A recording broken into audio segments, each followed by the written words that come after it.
우리는 살아가면서 많은 소리를 주변에서 들으며 살아갑니다.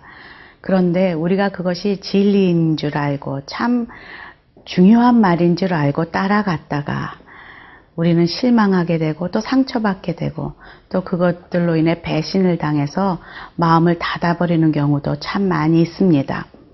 그래서 참 진리가 선포될 때도 우리는 그것을 듣지 않으려고 합니다. 우리 예수님께서 오늘 진리를 선포하십니다. 길이요 진리요 생명 되신 예수님을 만나러 가겠습니다.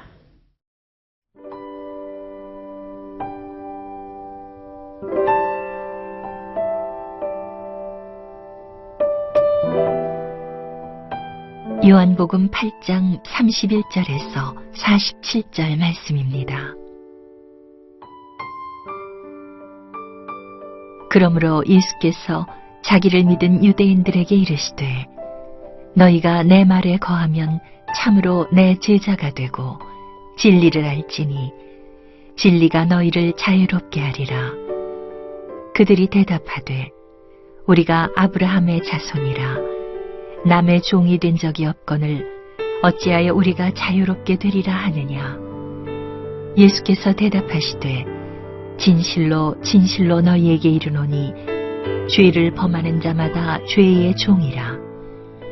종은 영원히 집에 거하지 못하되 아들은 영원히 거하나니 그러므로 아들이 너희를 자유롭게 하면 너희가 참으로 자유로우리라. 나도 너희가 아브라함의 자손인 줄 아노라. 그러나 내 말이 너희 안에 있을 곳이 없으므로 나를 죽이려 하는도다. 나는 내 아버지에게서 본 것을 말하고 너희는 너희 아비에게서 들은 것을 행하느니라. 대답하여 이르되 우리 아버지는 아브라함이라 하니 예수께서 이르시되 너희가 아브라함의 자손이면 아브라함이 행한 일들을 할 것이거늘 지금 하나님께 들은 진리를 너희에게 말한 사람이 나를 죽이려 하는도다. 아브라함은 이렇게 하지 아니하였느니라. 너희는 너희 아비가 행한 일들을 하는도다. 대답하되 우리가 음란한 데서 나지 아니하였고 아버지는 한 분뿐이시니 곧 하나님이시로다.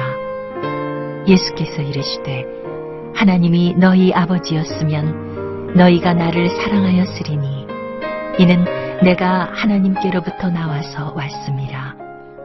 나는 스스로 온 것이 아니요 아버지께서 나를 보내신 것이니라.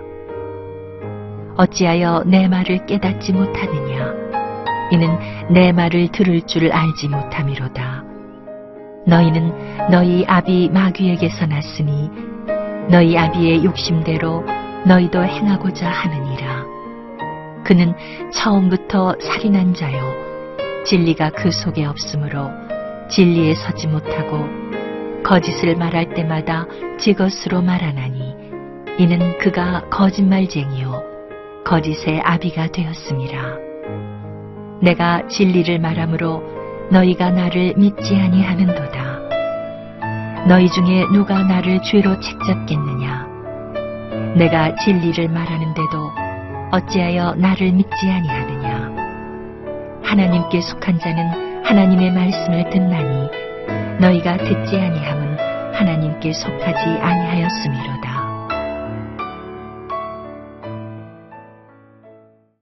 많은 유대인들 가운데서 율법학자나 바리새인들처럼 예수님을 배척하고 고소할 거리를 찾는 자들이 있는가 하면 또 예수님의 말씀에 그저 무심한 자들이 있습니다.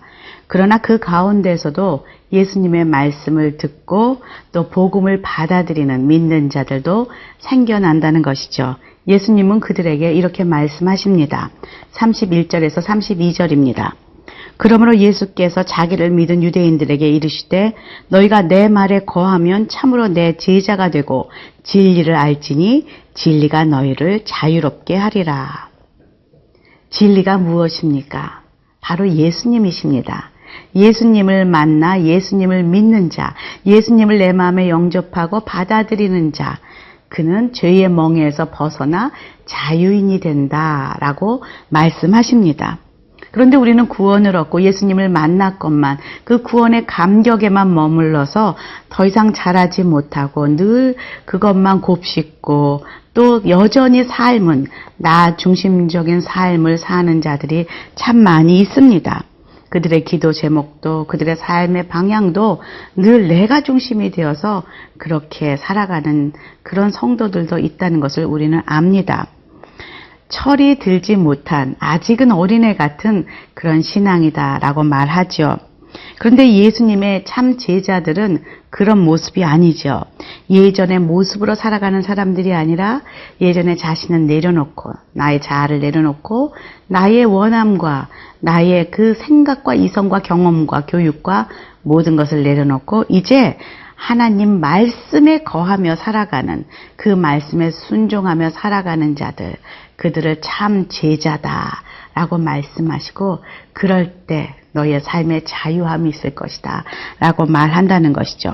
여기서 내 말에 거하면 이라는 이 단어는 영어로 보면 If you hold to my teaching 그렇게 기록되어 있습니다.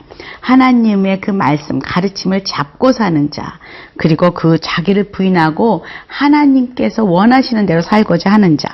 메시지 성경은 지금 이 말씀을 이렇게 표현하고 있습니다. 너희가 내 말을 붙들고 내 말대로 살아가면 너희는 진정한 내 제자가 된다. 그러면 너희는 진리를 직접 경험하게 될 것이고 진리가 너희를 자유롭게 할 것이다. 나의 자아를 굽히고 그 진리를 잡고 그리고 그 말씀대로 살아갈 때 참 제자가 되고 그때야 네가 자유함이 무엇인지를 경험하게 될 것이다 라는 구체적인 말씀인 것이죠. 여기서 참으로 내 제자가 된다는 그 참이라는 의미 안에는 실제적으로, 현실적으로, 본질적으로라는 의미가 있습니다. 어떻게 이상적으로, 환상적으로 이렇게 하나님 뜻대로 산다가 아니라 구체적으로 내 삶에 나를 포기하고 살아가는 그런 그 순종이 있을 때 그때 내 제자가 된다라고 말씀한다는 것이죠. 우리는 종종 나의 의지와 상관없이 나를 묶고 있는 멍에를 경험하게 됩니다. 끊임없는 걱정과 근심, 또 관심을 넘어선 집착, 이런 것들이 오히려 우리를 주님을 바라보고 기도하기보다는 나를 묶여 있어서 자유함을 얻지 못하고 그 안에서 어쩔 줄 몰라 하는 우리의 모습을 경험하게 된다는 것이죠. 특별히 저는 여성으로서, 어머니로서 엄마들이 그 자식을 사랑하는 것은 누구나 마찬가지죠. 근데 그 사랑의 도를 넘어서 집착을 하게 되고 그 자녀를 가지고 내가 무엇인가 해줄 수 있는 것처럼 걱정하고 근심하면서 전전긍긍하게 될 때에 어느새 나도 모르게 자녀들이 나의 우상이 되고 그것이 나를 묶게 되고 그리고 그 우상에 종노릇하게 되는 그런 우리들의 모습을 발견하기도 한다는 것이죠. 그래서 종종 우리는 그 자녀들의 종이 되어서 무엇인가 그들을 섬기려고 애쓰다가 하나님의 뜻대로 자녀를 양육하는 것이 아니라 내 식대로 뭔가 잘해주고자 자꾸 자녀를 만지다 보니 자녀가 망가진다는 것이죠. 저희 친정엄마가 늘 저에게 하셨던 말씀이 있습니다. 호용아, 너무 자식 만지지 말아라. 네가 만진 만큼 망가진다. 하셨던 그 엄마의 말씀을 기억합니다. 하나님께서는 오늘 참 제자는 내 말씀을 듣고 그리고 그 말씀에 순종하며 나의 걱정과 염려, 내가 우상 삼은 것들 내려놓으라 말씀하십니다. 그리고 내가 사랑하고 붙들고 있는 그것들을 하나님께 맡길 때에 하나님께서 아름답게 변화시켜 주실 것을 믿고 나오라 말씀하십니다.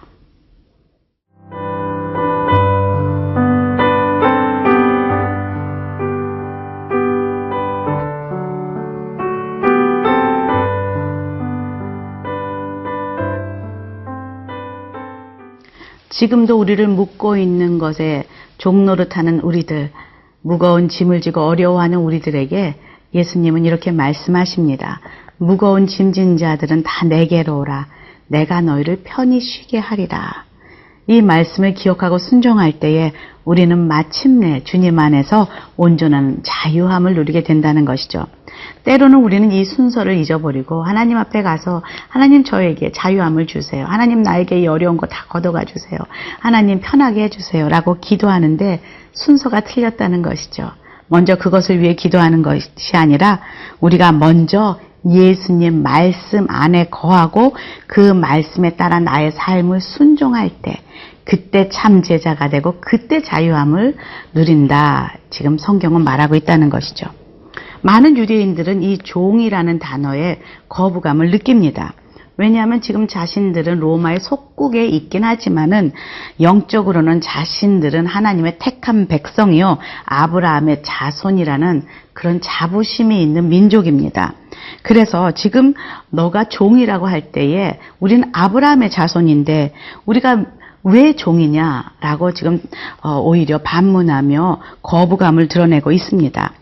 예수님 말씀하십니다. 진정 아브라함의 자손이라면 아브라함의 믿음과 행동을 갖고서 아브라함의 말을 들을 것인데 지금 예수를 죽이려고 하는 그들의 행동은 전혀 아브라함의 자손의 행동이 아니다.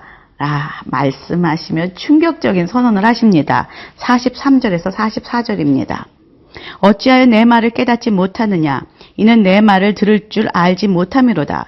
너희는 너희 아비 마귀에게서 났으니 너희 아비의 욕심대로 너희도 행하고자 하느니라. 그는 처음부터 살인한 자요 진리가 그 속에 없으므로 진리에 서지 못하고 거짓을 말할 때마다 제 것으로 말하나니 이는 그가 거짓말쟁이요 거짓의 아비가 되었음이라. 너희는 하나님 아버지 혹은 아브라함의 자손이 아니다. 너희가 하나님의 자녀면 그분이 보내신 분 바로 예수님의 말씀을 듣고 그분을 사랑하고 그분을 순종하기에 마땅한데 너희는 지금 그를 잡아 죽이려고 하니 너희의 아비는 마귀다 라고 심한 말씀을 하십니다. 만일 누가 예수님이 지금 나타나셔서 너는 마귀의 자녀다 라고 말하면 우리는 어떤 느낌이 들까? 혹시 모욕적인 생각이 들까? 라는 생각을 해봅니다. 하지만 기억하십니까? 우리가 예수님을 만나기 전에는 다 어두움의 자녀, 마귀의 자녀들이었습니다. 그리고 그 마귀의 자녀들은 자연스럽게 그 마귀의 DNA를 우리 안에 갖고 있다는 것이죠. 죄의 속성이죠. 마귀의 DNA가 우리에게 심겨지면 우린 자연스럽게 그렇게 마귀의 속성을 삶에서 드러낼 수밖에 없습니다. 여기 44절에 보니까 마귀는 살인하고 진리를 견디지 못하고 왜냐하면 진리가 그 안에 없기 때문에 거짓말하고 그리고 자기의 본성에 따라서 말을 만들어내고 세상에서 그렇게 살아가는 것을 묘사하고 있습니다. 그것이 세상입니다. 바로 옛 우리의 자아의 모습입니다. 믿음대로 살지 못할 때 우리는 나의 육신의 정력, 안목의 정력, 이생의 자랑, 내 육신이 좋아하는 것 그리고 나를 위해서 사는 삶이 자연스러운 것이요. 그리고 우리는 그것이 편한 자들입니다. 그리고 자연스럽게 거짓말하고 자연스럽게 모든 것을 나 중심으로 생각하는 그 모습. 그것은 마귀의 그 DNA 속에 들어있는 죄의 속성입니다. 서로 살인하고 진리 대신 예수님을 거부하고 또 자신의 본성에 따라 행하는 것. 바로 우리는 그때 마귀가 우리를 왕노릇하고 있다.